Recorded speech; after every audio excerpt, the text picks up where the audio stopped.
Ladies and gentlemen, welcome back to a very, very special PMP.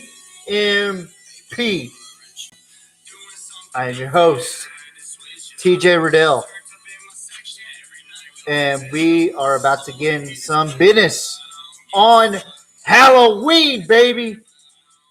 As you can tell, I'm in the Halloween spirit, dressed up as a has-been, a has-was, a has that will never be, or Baker Mayfield. And we are live.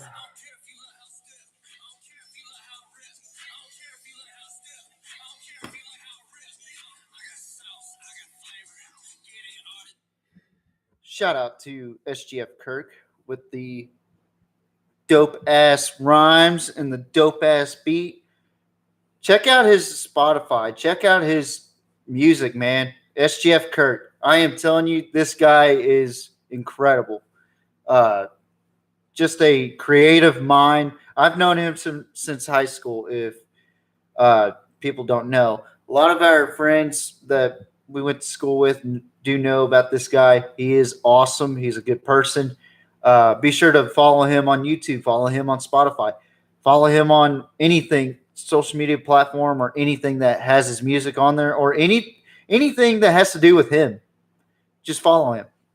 But let's get into this, man. There's a lot to talk about here before we get into my recap and predictions. First of all, man, what a freaking weekend. As you all know by now, Bryan Harsin is no longer a part of Auburn. He has been fired, and it hadn't even been 2 seasons with Bryan Harsin, and Auburn said, "Get the hell out." And I gotta tell you, I'm not surprised with this decision based on all these firings that happened, early season firings. I'm not a fan of in season firings. I really am not. But if you're not doing your fucking job at a blue blood school or anything like that, then yeah, you need to fucking go. Yeah, Bryan Harsin, in less than 48 hours after the Tigers lost to Arkansas, he was fired. And the decision comes just before the school was expected to name a new athletic director in John Cohen, the former Mississippi State AD, as a source told ESPN's Pete Thamel. But yeah, so basically it's 2 turbulent seasons for Auburn and Bryan Harsin. He literally was just fired not too long ago. Around noonish, he was fired. I'm pretty sure he was fired sooner. But his tenure at Auburn ends with a 9-12 record, not a good record. He started off with a 3-5 record. He finished off with a 3-5 record this season. But per terms in his contract, Harsin will be owed $15.5 million in buyout money, with 50%, $7.75 million due within 30 days, and the remaining 50%, $7.75 in 4 installments. Oh shit. So 2 years ago, the school decided to pay a $21.7 million buyout in order to fire Gus Malzahn, who had gone 68-34 in 8 seasons. I don't know why Auburn decided to get rid of Gus Malzahn. Now he's happier than ever over in UCF. They just had a big win over Cincinnati, which I'll go over that here in a little bit. Auburn's coming off of a 6-7 season when Harsin's status was thrown in limbo the past February after the university launched an investigation into his handling of the program. So there was already speculation going on that Auburn was wanting to get rid of him anyway. And I mean, the inquiry came after a number of players and coaches left during the offseason. So a lot of players weren't bought into the program. A lot of coaches weren't bought into the program that Bryan Harsin was installing.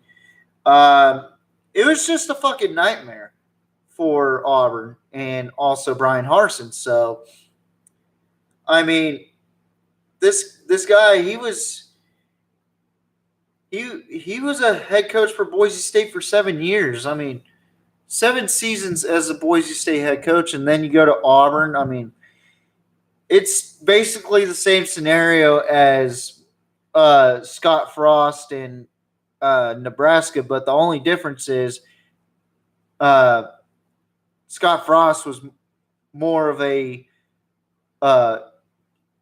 player coach type of guy. Bryan Harsin seems to be it's my way or the highway type of deal. And yeah, that's pretty toxic in a football program. But before we even get to the recap, I want to go ahead and discuss 2 more deals. First of all, Bill Napier and the Florida Gators. Okay, we haven't talked about these guys in a while.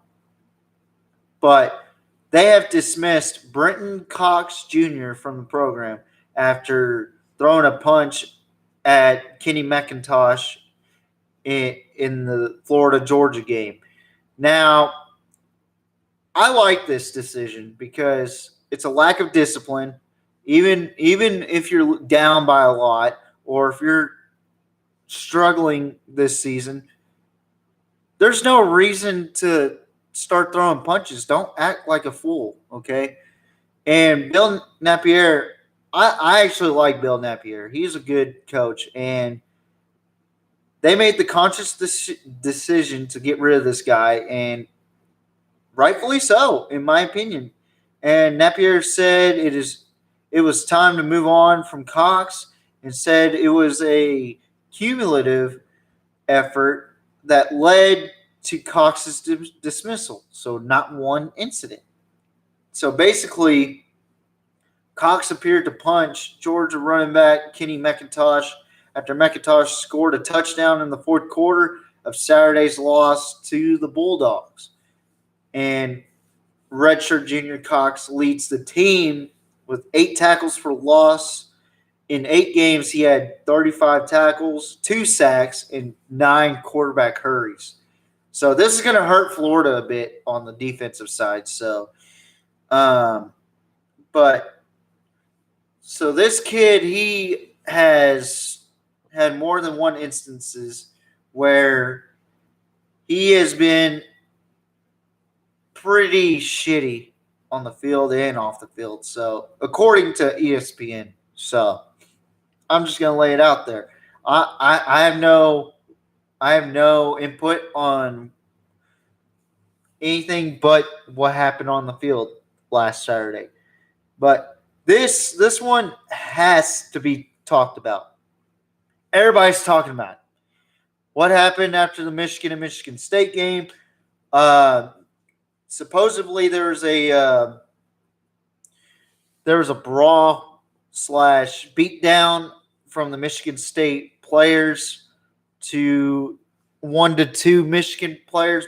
One of the Michigan players was defensive back Jimin Green. He was punched by a Spartan in the Michigan Stadium tunnel shortly after the 4th-ranked Wolverines beat their in-state rival on Saturday night to win the Paul Bunyan Award. And teammate Jaden McBurrows was attacked when he tried to help. So, from what I've been gathering around, I did a little research on this ordeal. You know, It all started when Jim Green was talking some smack. There's video. I saw it on TikTok. I don't remember what user. I don't want to say the user's name, but it's on there. So it's eventually going to be put out there. Then you see the video where a bunch of Michigan State players are just beating down on this guy, And then there's one video. This is sickening. It is absolutely sick. I don't condone this. I never will have and never will condone any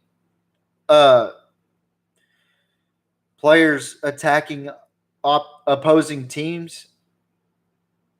So one player thought it was a good idea to grab his helmet and start wailing on him in the head and the shoulder. I mean, this is bad.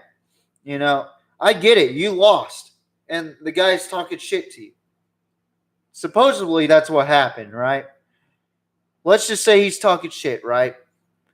But your solution is, all right, we're going to gang tackle you and we're going to beat the fuck out of you. And it's a good idea for me to grab my helmet and start wailing on this guy. Well, there might be some criminal charges behind those suspensions. There's just 4 players that are suspended. I counted at least 10 Michigan State players wailing on those guys. There's an ongoing police investigation about this.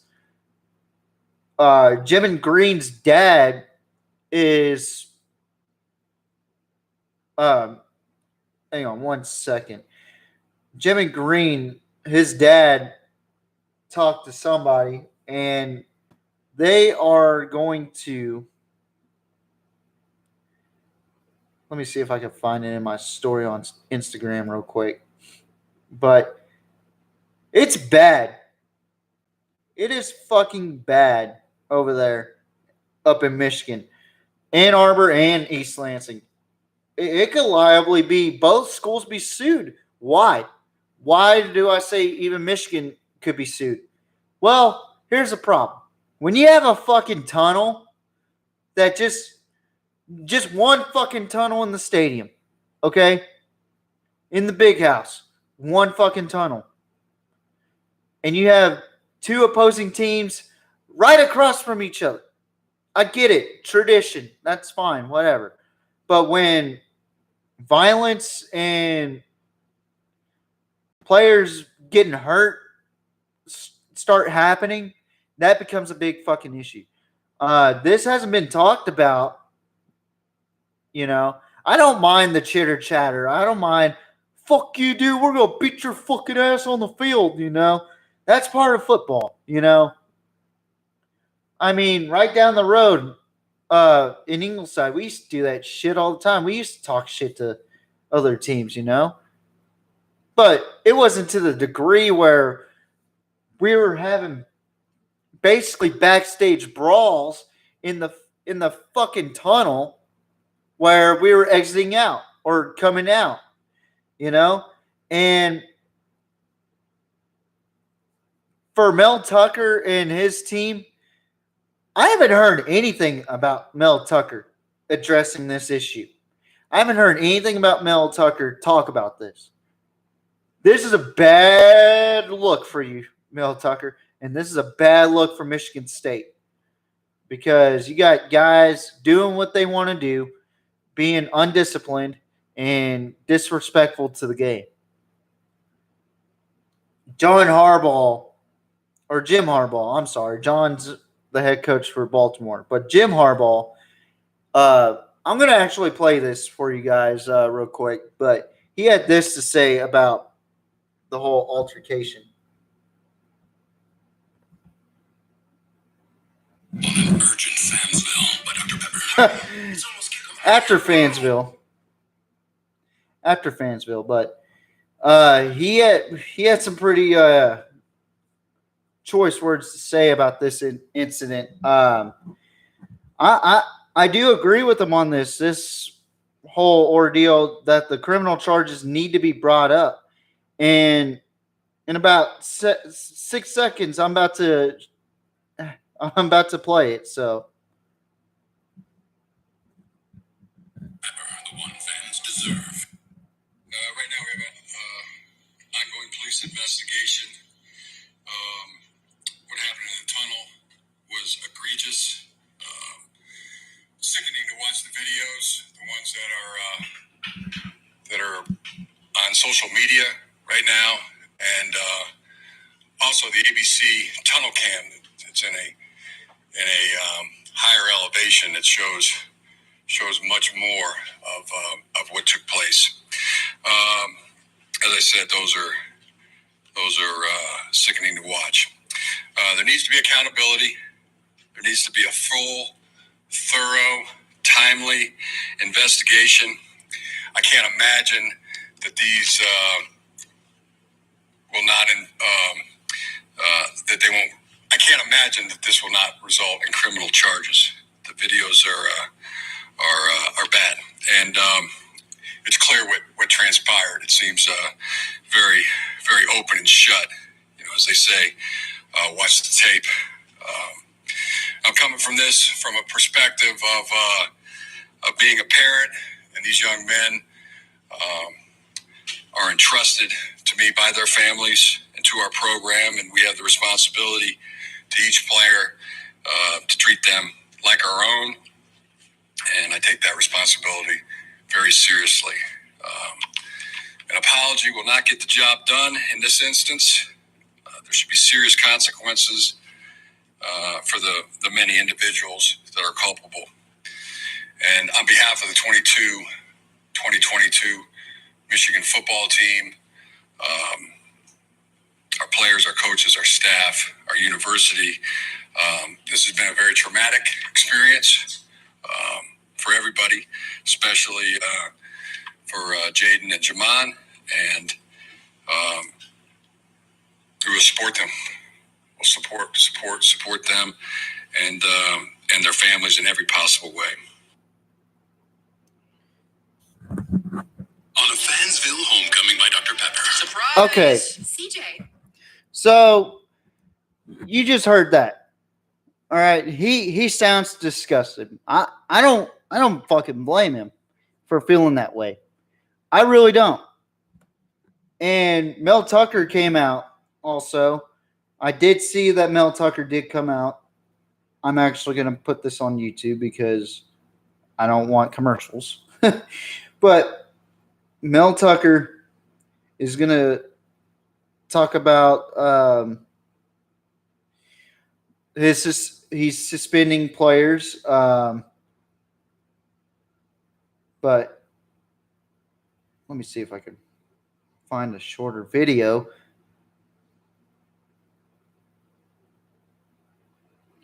But yeah, basically he suspends 4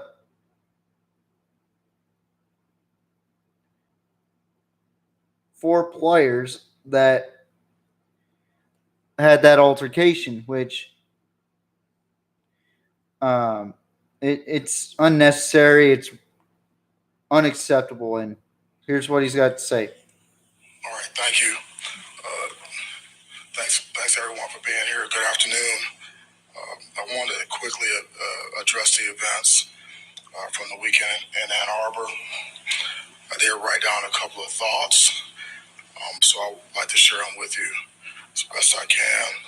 First and foremost, Michigan State football is about integrity, discipline, unselfishness, toughness, and accountability. The incidents involving a small group of our players do not represent our culture. Second, I made a decision to suspend players based upon video evidence that was provided to me and our athletic director yesterday.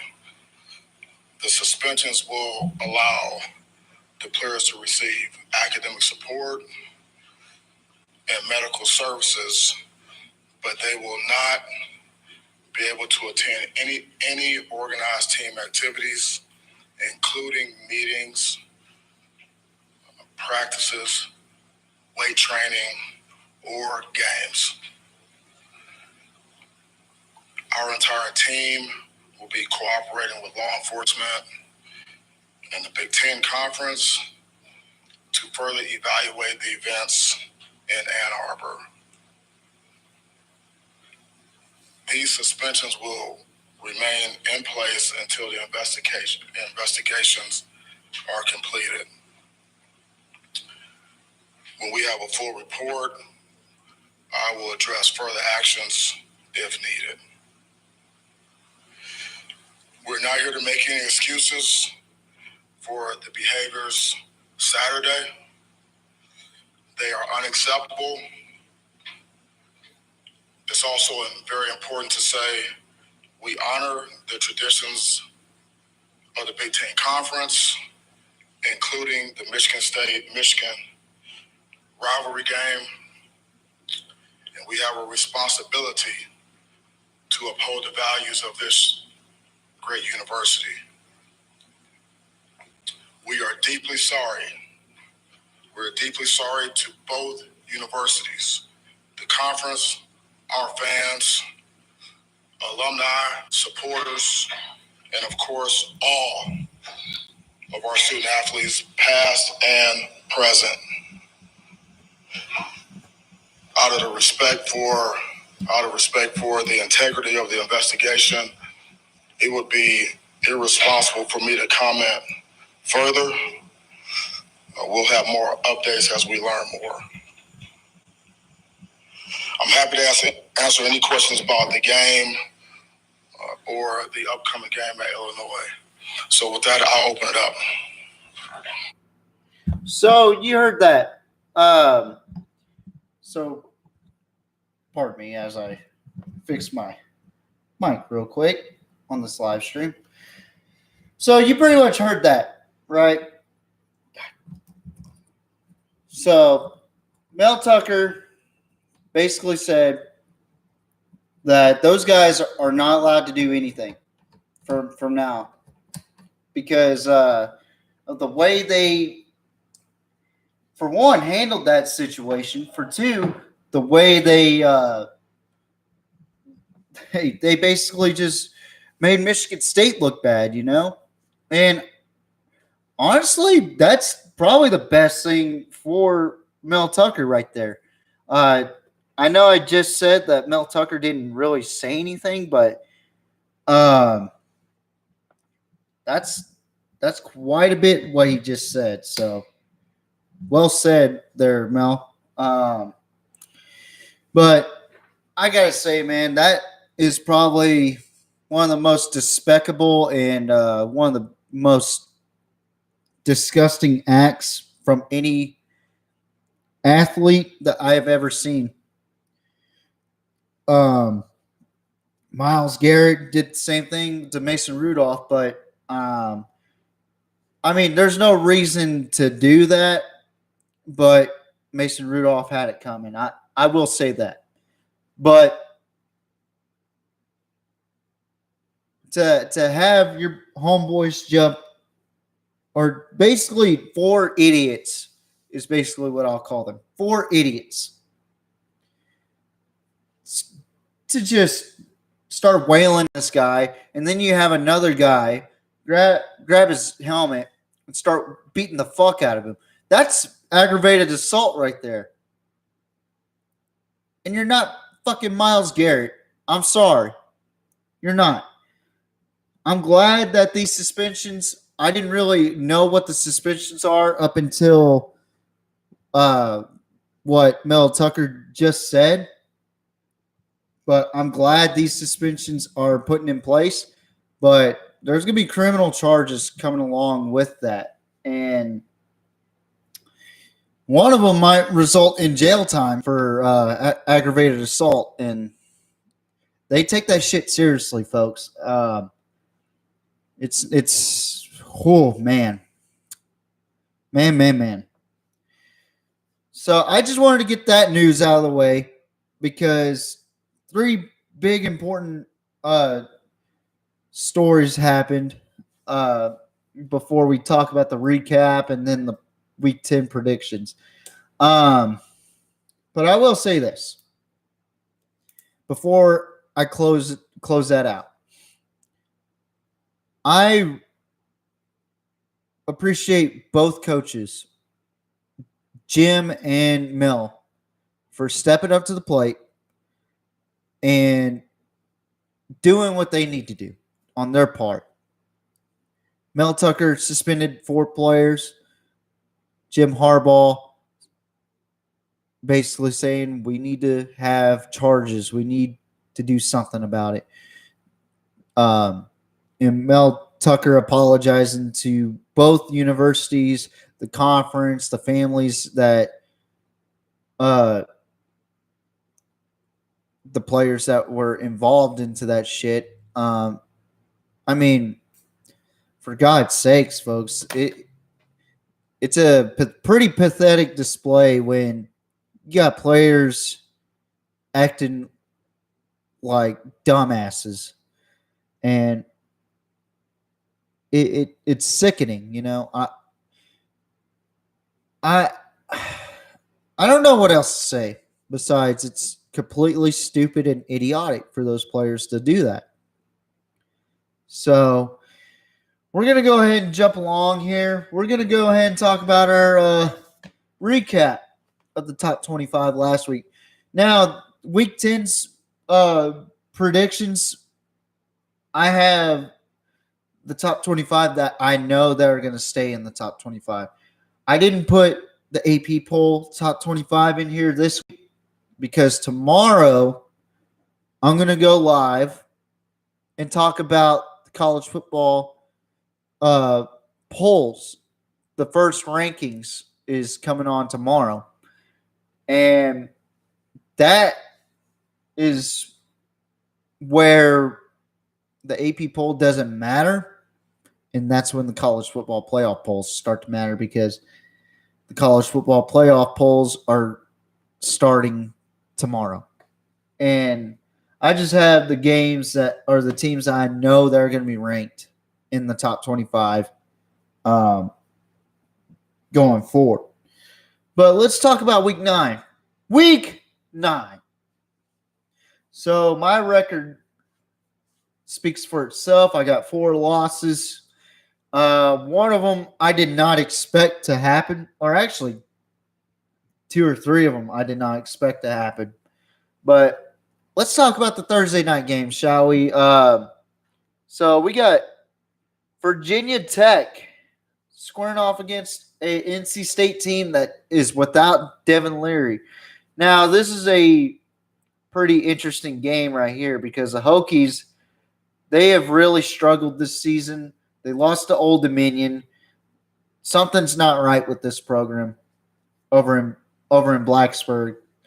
And NC State rallies back, and they get past the Hokies. They win 22-21. Virginia Tech, for a while, was up 21-3, and then all of a sudden, MJ Morris and the Wolfpack start coming back.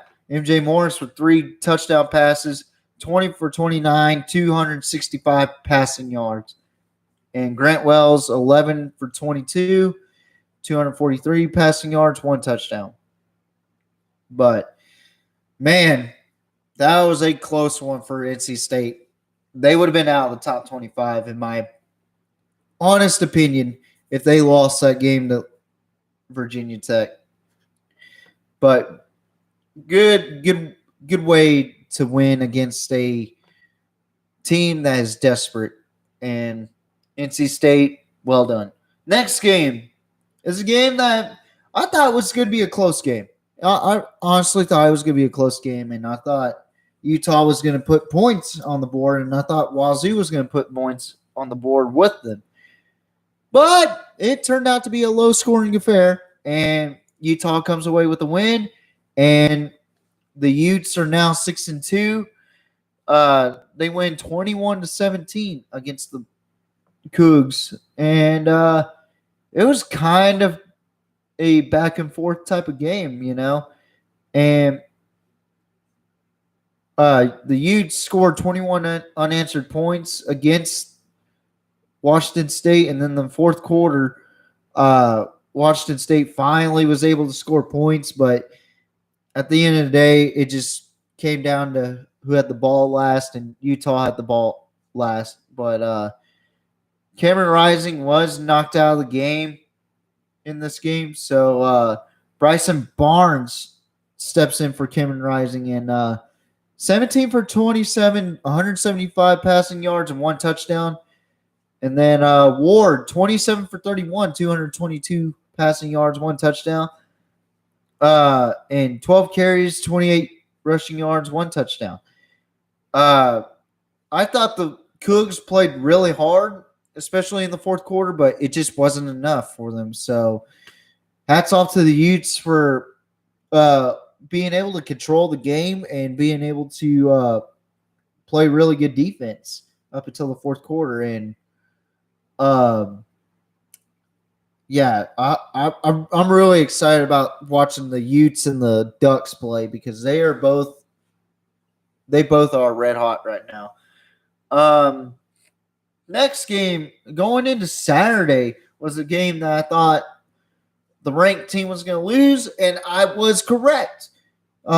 Cincinnati, number 20, Cincinnati, travels to Orlando to take on Central Florida, and UCF comes away with the victory, 25-21.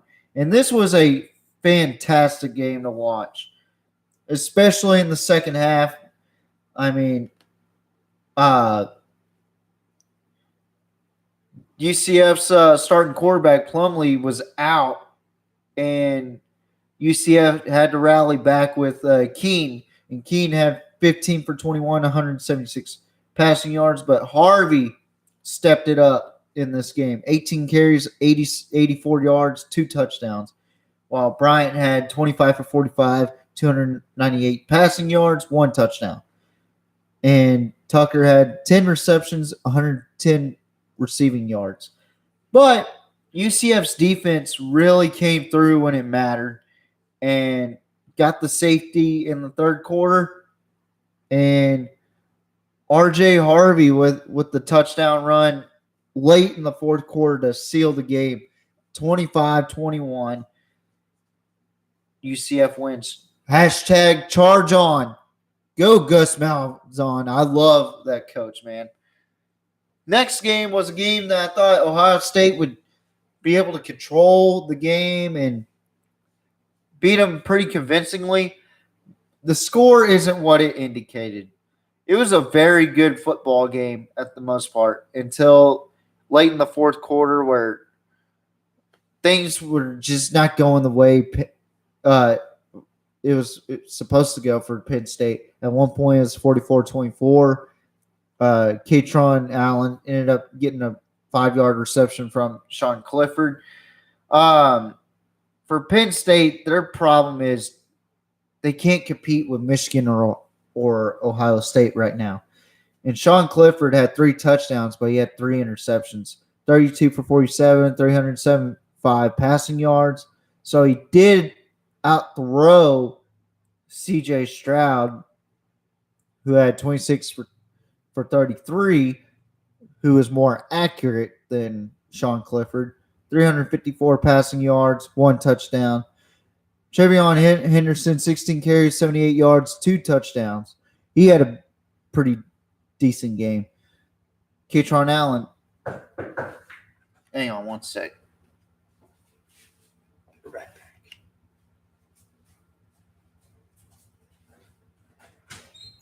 Yeah.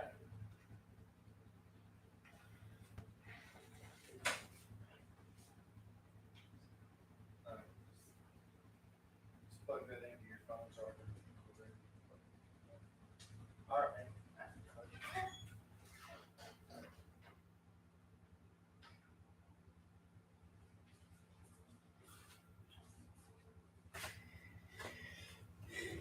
All right, sorry about that, folks. Just got mail. But anyway, where was I? Yeah, so basically, Marvin Harrison Jr., not a surprising outcome for him. Let me wear a hat. I got tired of wearing that damn band. But Marvin Harrison Jr., 10 receptions, 185 yards. Washington for Penn State, 11 receptions, 179 receiving yards, 1 touchdown. But Ohio State wins 44-31. I don't think they got me convinced that they could beat Tennessee or Georgia. I don't think they're the best team in the country right now. It's very debatable who should be in the top 4 between Ohio State and Michigan and Clemson right now. But I'll go over my top 4 and plus the first 2 out of the top 4 in the college football playoff poll live stream later tomorrow night. But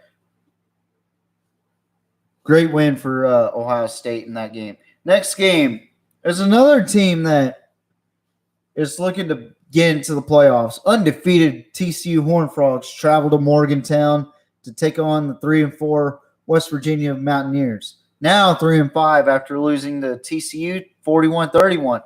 This was a closer game than what the score indicates.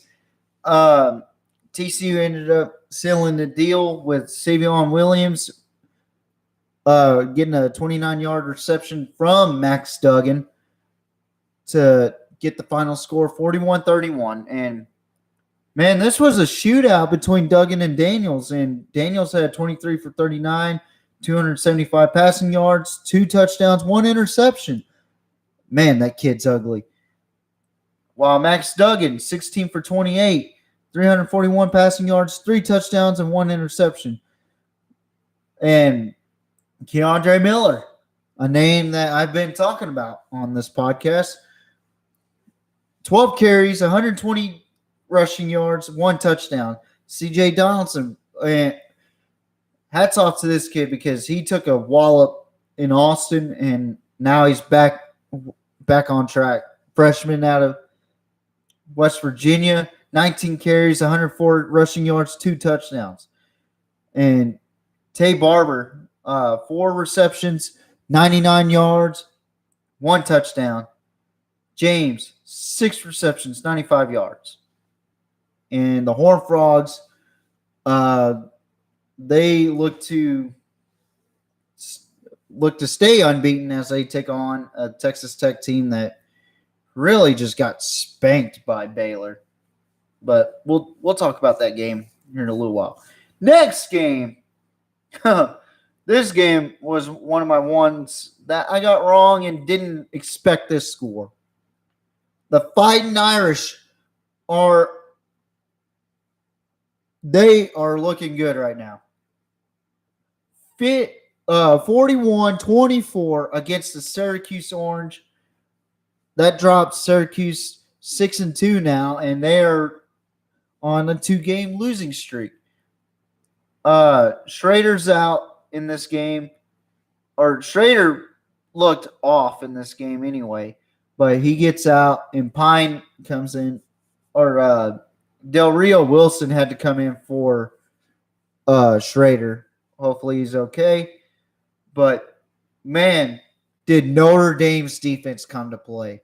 They absolutely swarmed to the ball. First play of the game, interception by the Fighting Irish. And, man, it was – and that first play of the game, Brandon Joseph, 29-yard interception return for a touchdown. And it was all Notre Dame in this game. 41-24 in JMA Wireless Dome, which is a hard place to play in, but not for Notre Dame as they take on Clemson this coming up week. And we'll go over that game here in a little while. Next game, the Florida-Georgia game. Georgia pulls away late, wins the cocktail party 42-20. against the Gators. And for a while, it looked like Georgia was just going to wallop Florida. And then Florida hit a spark, and they were close. They were closing in 28-20. And then Georgia started to pull away with it. Dejun Edwards, 22-yard run. And then Kenny McIntosh with the final touchdown of the game, 42-20. And I will say this right now. Stetson Bennett, he's not a Heisman contender. 19 for 38, 316 passing yards, 2 touchdowns, 2 interceptions in that game. But Bowers, how is he not on anybody's radar for at least a Blickenoff? I can't even say that name, so whatever. But how come he's not on the radar for at least a dark horse Heisman? The kid reminds me of George Kittle out there. He is freaking amazing out there. But Anthony Richardson looked like last year he just could not find anybody open. So hats off for Florida for bouncing back, though. And Henderson had a tremendous game. 5 receptions, 110 receiving yards, 1 touchdown. But at the end of the day, it all boiled down to Florida's defense. And lately they have not been good. So hats off to Georgia as they go to Athens and play against the Vols, who had a hell of a game. And I will talk about that game. I watched that game and I was amazed. But next game, Oregon with a 7-game win streak this season after getting blown the fuck out by the team that I just talked about, as they go on to beat Cal 42-24 in Berkeley, California. And Bo Nix really looks comfortable out there, but he did throw 2 interceptions in that game. Plummer, 1 touchdown, 2 interceptions. But Bo Nix, 27 for 35, 412 passing yards. He was just throwing dime after dime after dime. You might as well call him Bo Nickel because he's throwing more, or he's throwing less than Danny Dimes, or I don't know. Just recognize Bo Nix, okay? Recognize Bo Nix. He is a hell of a player. So hats off to the Ducks. They are going to play against Colorado, who is struggling this season, which I think you already know who I'm going to pick in that game. But next game, I did not expect this at all. Where was Oklahoma State? Because Kansas State whooped their fucking ass.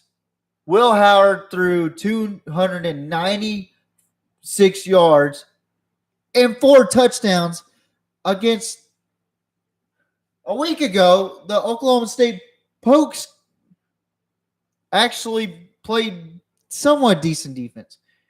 I saw minor holes in the run game. I saw minor holes in the passing game. But 48-0 where the offense couldn't score? Holy fuck. Who would have thought that Kansas State would just go out there and kick the living shit out of Oklahoma State? I thought this game would have been a hell of a game. But Deuce Vaughn, 22 carries, 158 rushing yards, 1 touchdown. Will Howard, the backup of AJ Martinez, 21 for 37, 296 passing yards, 4 touchdowns. Spencer Sanders struggled in this game. 13 for 26, 147 passing yards, 1 interception. Gunnar Gundy had to step in, but he had 5 carries, 27 yards. Presley only had two receptions, 49 yards. I mean, Oklahoma State was favored in this game. What the hell? And I looked at Mike Gundy's post-game conference about this game, and this is not knocking Kansas State at all. Kansas State is a very talented team this year. But I did not expect this at all. But Oklahoma State, they're banged up. They're pretty banged up and injured right now. And so Mike Gundy did something out of character and pretty much took it easy on them. And they looked like the Oklahoma State team that everybody used to beat up on. That was their first blowout since 2009 when Texas Tech or Texas actually went to the national championship to go and take on Alabama. But what the hell happened in this game? Where was Oklahoma State's defense? Where was their offense? Where was their special teams? Like, that was a beat down. And if I'm Oklahoma State, I try to get back into rhythm because you got to go to Kansas now, who is pretty decent this year. And they're coming off of a bye. And I'm kind of skeptical about Oklahoma State right now. Like, are they okay? Do they need some special help or something? But next game, number 10 Wake Forest traveling to Louisville, Kentucky. Another game I did not expect to happen. And Louisville 5-3 now, 48-21. Louisville came to play at home. Malik Cunningham looked like Lamar Jackson out there. Tank Evans, 11 carries, 106 rushing yards, 1 touchdown. I mean, Louisville came to play, and I understand why now the experts picked Louisville over number 10 Wake Forest. I was thinking in my head, why the hell would they pick Louisville? Louisville has not done anything that special. Wake Forest is just going to fry them birds up. Well, they only got 21 points in this game. And they almost got shut out in the second half. Their last touchdown was the last 14 seconds of the game to at least make it a 27-point deficit, and that's bad for a number 10 team. I wouldn't be surprised if Wake Forest is in the 21-25 rankings, or possibly out of the top 25 after that performance. Next game, number 17, Illinois. 1 loss, Illinois, taking on a struggling Nebraska team. Casey Thompson got injured in this game, so you'll see that as you were watching this game, I'm sure. But it was a low-scoring affair until the second quarter, where Illinois scored 2 touchdowns.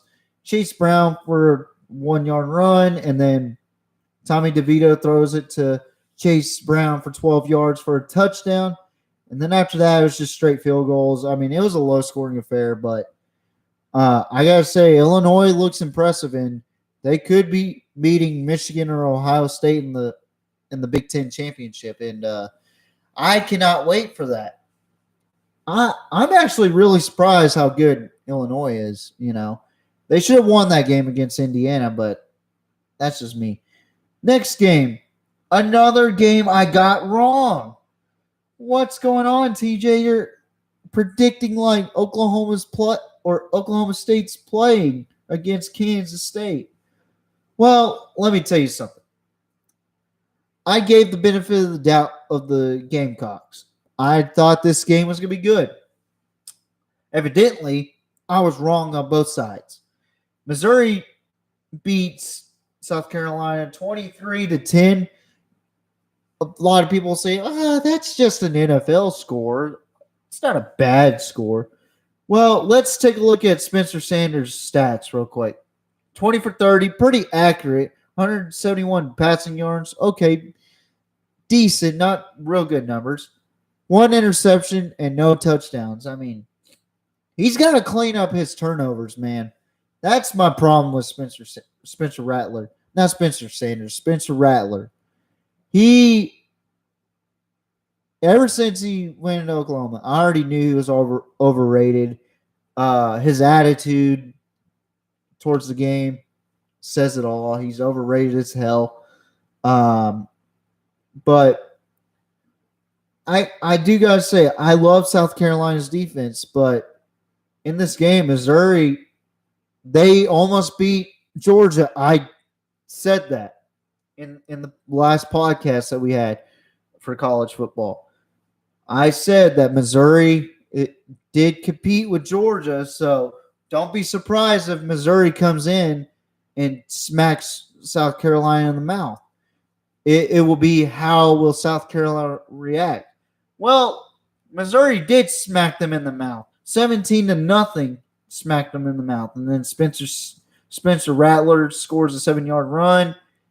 And then it looks like the Gamecocks are slowly coming back. And then all of a sudden, Harrison Mevis with a 50-yard field goal and a 32-yard field goal to cap it off. 23-10, your final. Missouri Tigers are back to 500. South Carolina out the door out of the top 25 and 5-3.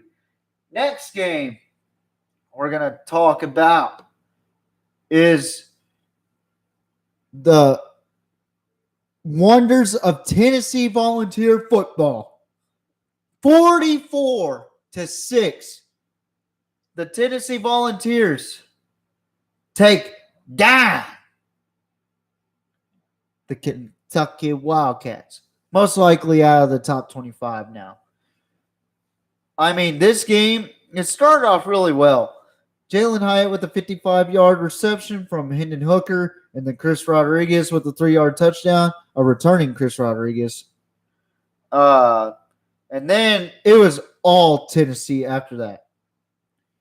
Tennessee blocked that PAT, and then all of a sudden, fucking Volunteers, man, they fucked them up. And Hendon Hooker, if Tennessee wins this game against Georgia, it has to do with Hendon Hooker's play against that Georgia defense. I mean, look how accurate this kid is. 19 for 25, 245 passing yards, and 3 tutties. I mean, this kid right here is special. Okay? And he kind of reminds me of VY when he played for Texas. His playmaking ability, the way he throws the ball. I mean, just incredible. This kid is incredible. And then Jalen Hyatt, too. Like, this QB wide receiver connection is just unbelievable. And then they just had Tillman, who just came back from injury. He's back now. So basically, Tennessee is getting ready for Georgia, but they're not looking past their opponents. This next week, we'll find out how good Tennessee really is. And we'll see how good Georgia really is, because lately Georgia has looked lackluster and Tennessee has been really good. And they just beat a really good Kentucky team. They made Kentucky look like they were a junior varsity football team. Will Levis didn't even throw over 100 yards passing. He was 2 yards away from 100 yards. He threw 3 interceptions in this game. Very uncharacteristic of Will Levis. Chris Rodriguez, he didn't even get over 75 yards. Not even over 70. He got 64. Dingle, he had a decent game. 4 receptions, 44 yards. But, man, Josh Heupel, former Oklahoma quarterback, former UCF head coach, and now the leader of the Tennessee Volunteer Brigade, the Tennessee Volunteer Express. I cannot wait to watch this game for Tennessee at Georgia. I will be watching this fucking game. This Tennessee team has got me excited about them. So I look forward to talk about them more. Next game, number 10 USC. Williams throws for 5 touchdown passes against this Arizona Wildcat team, but Arizona brought the fight to USC. 45-37, the Trojans win, and they improved to 7-1. And I mean, Caleb Williams, 31 for 45, 411 passing yards, 5 touchdowns, no turnovers. DeLora, 26 for 43, 380 passing yards, 3 touchdowns, 1 interception. I will say this. The problem with USC right now is their defense. Their defense can't stop shit through a tin horn, man. Cannot stop any offense right now. That's why they lost to Utah. Could not stop them.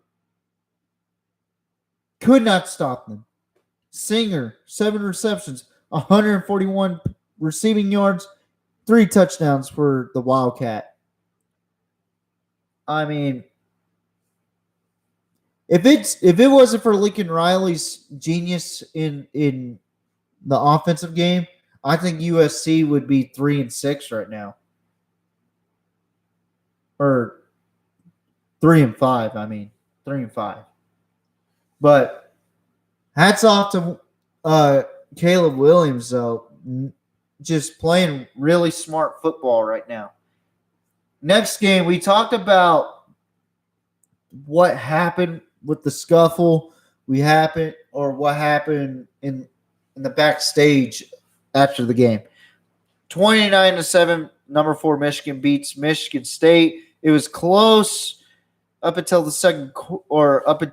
fourth quarter, where Jake Moody kicks 2 field goal attempts, one for 39 yards, the other 33 yards. Jake Moody kicks a beautiful 54-yard field goal. Blake Corum with a 4-yard touchdown run makes the final score 29-7.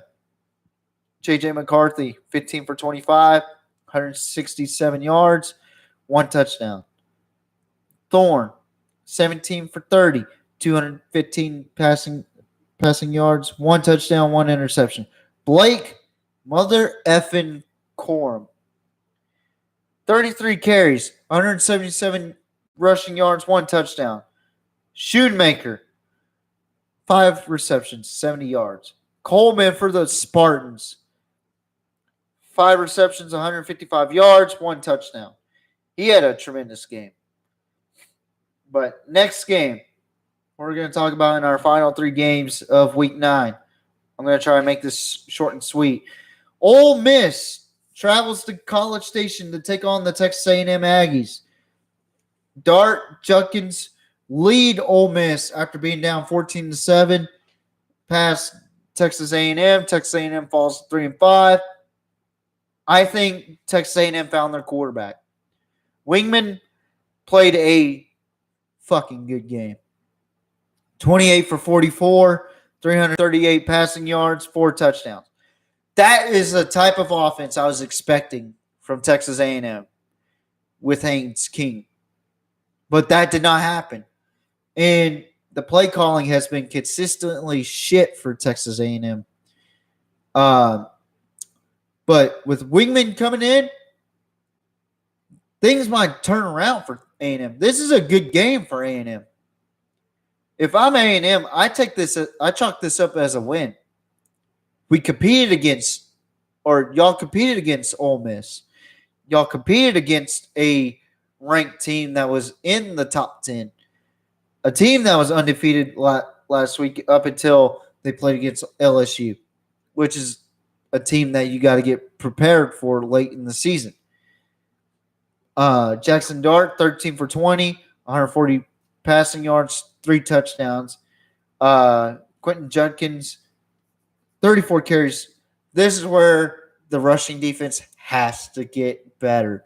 205 rushing yards and 1 touchdown. A&M's rush defense has been horrible after that Appalachian State game. And Mingo, 4 receptions, 89 receiving yards, 1 touchdown. Moose Muhammad, the third, 8 receptions, 112 yards, 1 touchdown. A-Chain, 25 carries, 138 rushing yards. He needs to get in the end zone. But I will say this. A&M looked a lot better in that game. They looked fired up. They looked pissed off because the way their season has gone has not looked good. And I blame that partially on Jimbo Fisher because, man, I don't know what the hell he thinks half the time. But with Wingman in, that's the type of A&M offense I want to see out of them. I'm not just bashing A&M and Jimbo Fisher because I want to. It's because I have to, because they have consistently throughout this whole entire season have looked like dog shit. And I had to educate the 1/3 of A&M fans that, but they don't want to listen to me. I'm one-dimensional. I am just delusional. They don't know what the fuck that means. But anyway, keep Wingman as a starter. Please, Jimbo. Because with Wingman, you can win games.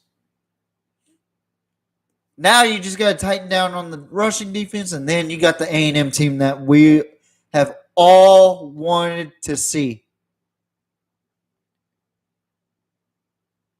I don't consider this as a loss for A&M, even though they're 3-5 and they just lost again. But it is the way they reacted in this game. It is the way they reacted on the field. It's the way they reacted there. They wanted to win that game. I'm not saying they didn't want to win against Alabama. That's a whole different ball game. But Wingman played fucking phenomenal. And shout out to that guy. But the Rebels get another win, 8-1 in the year. Lane Kiffin had some words to say about Jimbo Fisher. I don't know what to say. That's their deal. So far. Next game. North Carolina continues to impress. Drake May getting shout-outs from the UNC crowd, the Tar Heel faithful, saying that Drake May needs to be Heisman. I tend to agree. He had a phenomenal night, with Green getting 10 receptions, 180 yards, receiving 2 touchdowns. Drake May, excuse me, why I fixed my microphone again. Drake May gets 34 for 44, 388 passing yards, 5 touchdowns, and no interceptions. Keaton Slovis, 14 for 31, 236 passing yards, no touchdowns or interceptions. So, pretty decent game for him. And Abani Kanda, 26 carries, 127 rushing yards, 3 touchdowns. He hit the trifecta in this game. But the Pitt Panther defense just cannot handle the Tar Heel offense. 42-24, Tar Heels win. Drake May, you could be going to New York sometime soon. Before we get into our last game, just want to adjust this real quick so that way it doesn't fall. Wait, no, don't fall. Okay. A bit of a blooper on the live stream, by the way. There's been several. What am I talking about? Last game, which this was a game I kind of watched at the same time, clean my house a little bit, make it a little sharper, I guess. This game was kind of sloppy for Stanford, and also UCLA did not play the best football I think that they could play. But UCLA goes on to win 38-13, DTR 18 for 29, 199 passing yards. Zach Charbonnet, though, he had a fucking great game. 21 carries, 198 rushing yards, 3 touchdowns. And also 5 receptions, 61 yards receiving. McKee, 13 for 29, 115 yards passing, 1 touchdown, 1 interception. That concludes Week 9 recap. Now we get to talk about Week 10. All right, so Oregon State in Washington. All right, I know this is AP poll, the AP poll rankings. I know that I said I'm not going to put anybody on there until after the AP polls. But I'm pretty sure Oregon State's going to be on there. I don't have them on here, but I have them on ESPN. Oregon State takes on Washington, both 6-2 at Washington. Washington is the favorite to win this game. Nolan, 7 touchdowns, 8 interceptions. While Michael Penix Jr., he's having a phenomenal year. Almost 3,000 yards passing, to almost 25 yards or 25 touchdowns, and 4 interceptions in the year. I think this game will not be as close as what the people think. I think Washington is going to stomp a mud hole on Oregon State. I got Washington winning this game. All right, now we get into the games that I know for a fact that these teams are going to be in the top 25.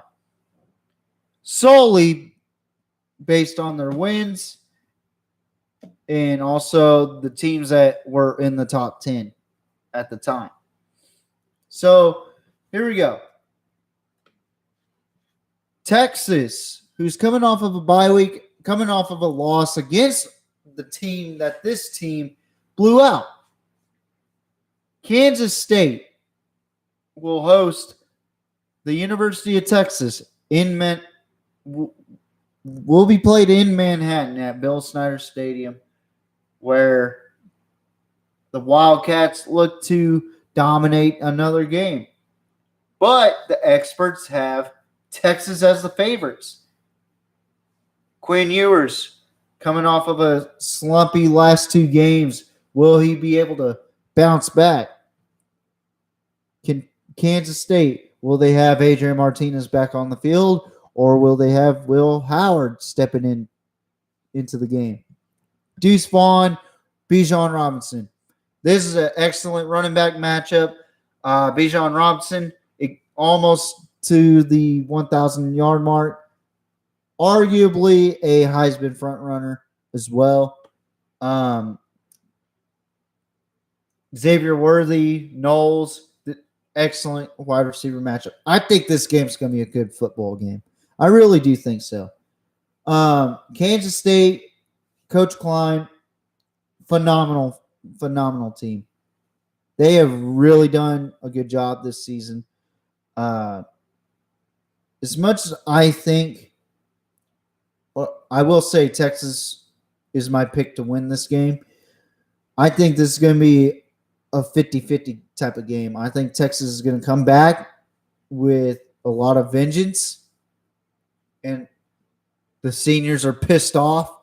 Bijan's pissed off. Everybody's pissed off, and nobody pisses off Bijan Robinson, because if you piss that motherfucker off, guess what? He's going to put 200 on your motherfucking ass. But I think this game is going to be a really good football game. And Texas, despite losing to Oklahoma State, despite having a bad game against Iowa State, even though they won that game, Kansas State's on a hot streak right now. And I would not be surprised if Kansas State won. But I cannot pick against the Longhorns. They are my favorite team in the entire world. Suck an egg. Next game is another Big 12 matchup where we got the Horned Frogs of TCU hosting the Texas Tech Red Raiders. Max Duggan is having an incredible season as a backup, who's now probably a starter by now. Keandre Miller having a phenomenal year as well. And then you got Quentin Johnston having another phenomenal year for that young man. Texas Tech is going to have trouble against this offense, and that defense is going to give Texas Tech a lot of hell. I think TCU is going to blow Texas Tech out of the water, especially after watching that game where Baylor just completely destroyed Texas Tech. But I got TCU winning this game big. Another game I want to mention, Oklahoma State at Kansas, another matchup in the Big 12. A lot of concern over Oklahoma State right now, especially traveling to Kansas, a well-rested Kansas team. I think this game is going to be close, but I'm going to have to go with the Pokes in this game. I think Spencer Sanders and company are going to bounce back. I think this is going to be a very competitive, high-scoring affair, but I think Oklahoma State is going to win this game pretty similar to how Oklahoma beat Kansas. Next game, though, we're going to talk about the number 2 team in the country, possibly number 3 team in the country. Who knows right now? Ohio State taking on 1-7 Northwestern. I wish I had more to say about this game, but Ohio State's going to beat the fuck out of them. I think Ohio State is going to prove to the committee that they belong in the college football playoff picture, and they belong in that spot where they should be in the college football conversation. And for Northwestern, good luck, because you have no offense, you have no defense, you're fucked. Pretty much the same way as Iowa played against Ohio State. I got Ohio State winning big in this one. All right, next game.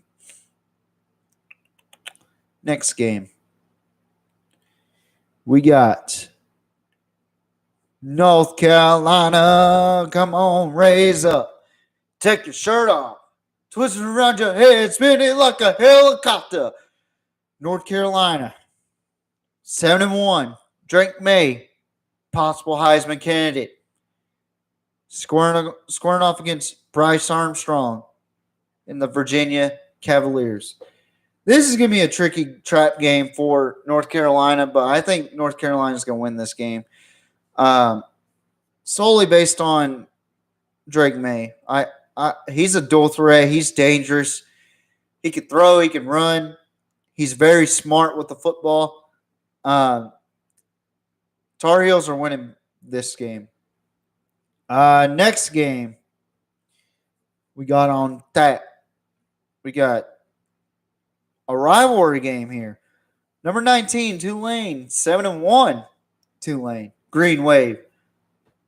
This is another trap game for Tulane as they take on Tulsa. 3-5 Tulsa. This one's pretty interesting. Tulane has really come up really far this season, and I really do think that Tulane is a really good football team this year. And I got to say, I'm going to go with the Green Wave in this game. I don't think Tulsa has the talent that Tulane does, but man, if Tulsa could pull off this upset at home, man, it would shake up that top 15, top 20 status right there. Next game. Woo!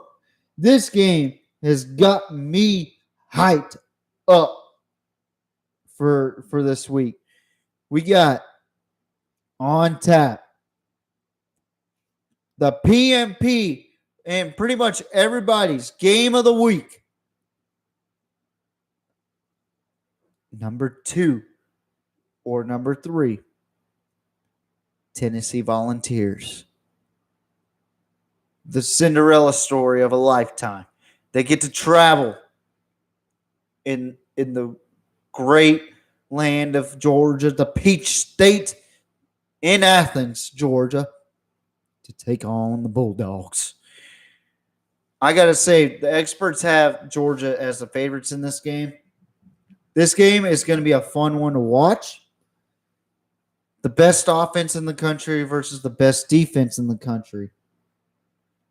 And to me, this is going to come down to how Hendon Hooker is going to handle being pressured by that Georgia defense, because Kirby Smart's defense is no joke, man. They are dogs in this game. And Tennessee really has impressed me from the moment I watched that Alabama game to now.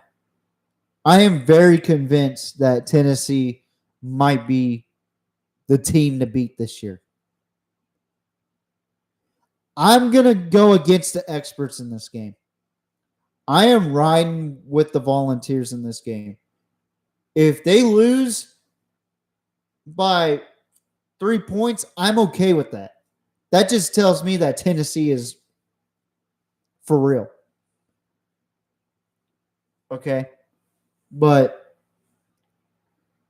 Hendon Hooker and that Tennessee offense cannot let up to that Georgia defense and the crowd.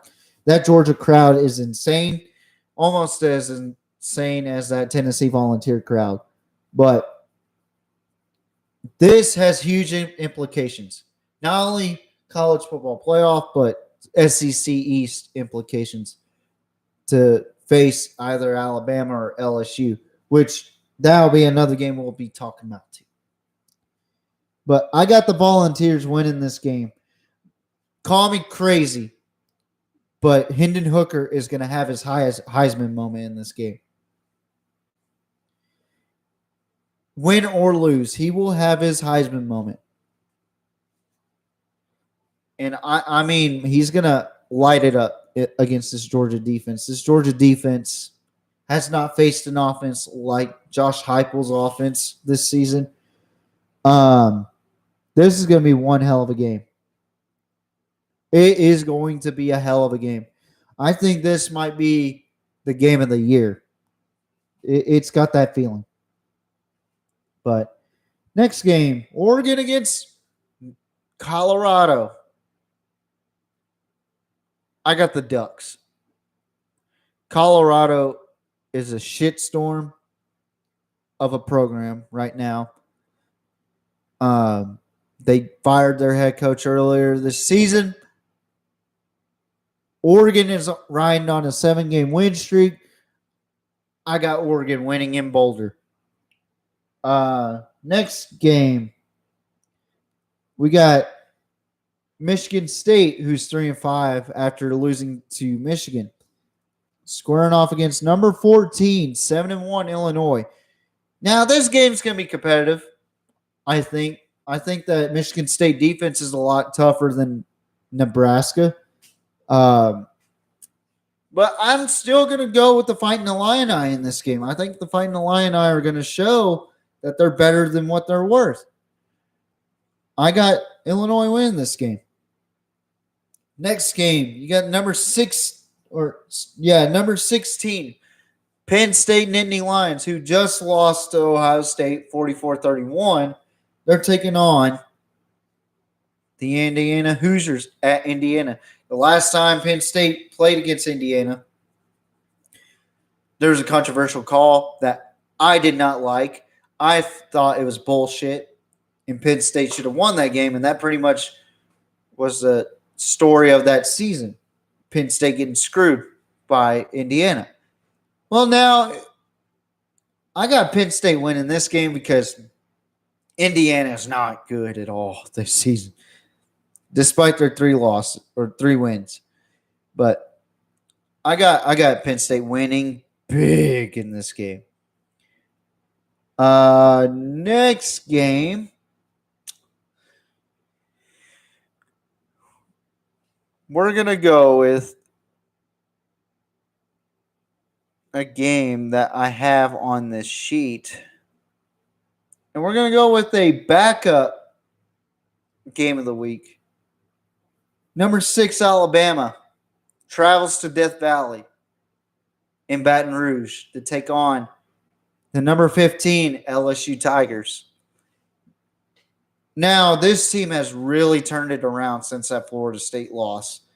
LSU has really played well in the last several games defensively.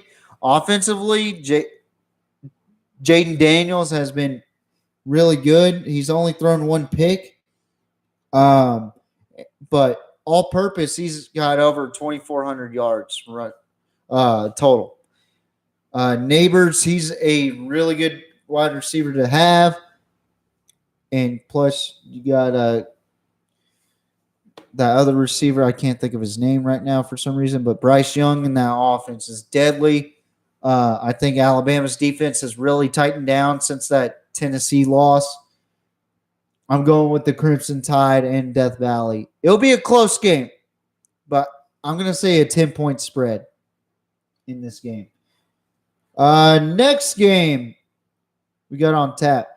Number 4, Michigan taking on 4-4 Rutgers. This game should be an easy game, but I could see this being a trap game also. Rutgers got shut out by Minnesota, but at the same time, Michigan hasn't been a first-half team. Excuse me. I'm a little sleepy today. Michigan has not been a first-half team. Rutgers, they have been below average this season, in my opinion. The record indicates that they're average, but I think they're below average, and Michigan's about to prove that this week. I got the Wolverines conquering the Scarlet Knights. Next game we got on tap. We got the Clemson Tigers taking on Notre Dame. This game is going to be good. I think this will be a defensive battle. I think DJU is going to have trouble. I think Pine's going to have trouble. Both offenses are going to have trouble. The difference is Will Shipley. Oh, excuse me. Good God. Wake up. But Will Shipley is going to have a good game in this game. And I got Clemson winning by 3 against Notre Dame. I got 3 more games on tap. Or actually, I got 4 games on tap. 4 games. Number 12, Utah, squaring off against Arizona, a team that competed against USC this past week. Cameron Rising was knocked out of the game. I will say this. Utah has really stepped it up the last 2 games, USC and Washington. I think this is going to be sort of a close game, but I got Utah winning this game. Next game that I got on tap. Wake Forest and NC State squaring off against each other. Number 20 versus 21. We don't know if Devin Leary's going to come back. If Devin Leary comes back, this will be a good game. I just think Wake Forest had a really bad game last week. I think they had a hangover bug or whatnot. I got Wake Forest in this game. I don't think Devin Leary, or without Devin Leary, you don't really have a chance against Wake Forest. But next game we're going to talk about number 10 UCLA Bruins taking on the Arizona State Sun Devils at 3-5. A team without a head coach, by the way, or another team that fired their head coach. Emory Jones starting QB for the Sun Devils, DTR. I think this game is going to be a blowout. I got UCLA winning this game big. Next game we got on tap. And I do believe this is the last game that I'm going to cover for now. I'll make more predictions as the CFP comes out Tuesday night. So, which that'll be on the spot predictions, and I'll be looking at that. So, Cal taking on number 9 USC. This game has been one-sided for a while. I got number 10 USC keeping it one-sided.